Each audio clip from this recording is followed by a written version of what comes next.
This video will demonstrate how to use a statistical applet to investigate power. So on your investigation, you're going to click this link to open up an applet that looks like this on the right-hand side. You're going to set the null hypothesis P0 to be 0.5, and that is right up here on the top slider. So we're going to change that to be 0.5. There it is. And then what we're going to do is we're going to make the alternative hypothesis P greater than P0. And so right here, our alternative hypothesis is greater than, so we just make sure that's clicked. And then we want the significance level alpha to be 0.05, and that's this slider right here, so we make sure that's 0.05. Right now it's exactly at 0.05, so I'm not going to move it. What we're going to do now is we're going to fill in this table by changing the sample size n and changing the suspected true population proportion piece of A. So let's check to make sure we can get 0.09 here because that's the correct answer there. That's a sample size of 50. So we come over here and we change the sample size to be 50.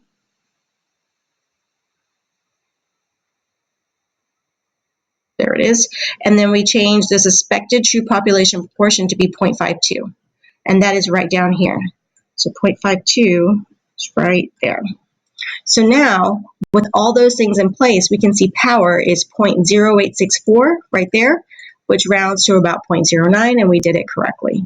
Okay, to do this one, this is in a sample size of 100 with the same suspected true population proportion. So we're going to leave piece of A to be 0.52 here, but we're going to change the sample size to be 100.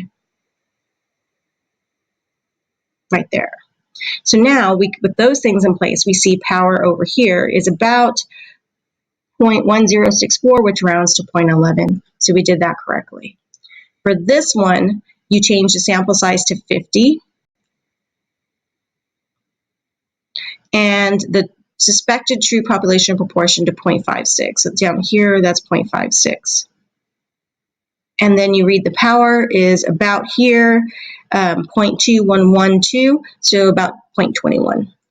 And that's correct there. So you're going to finish this investigation by changing the sample size, changing the suspected true population proportion, and completing the table of values. So once you do that, you'll look for patterns. What's happening as sample size increases for each column? What happens as the suspected true population proportion increases for each row?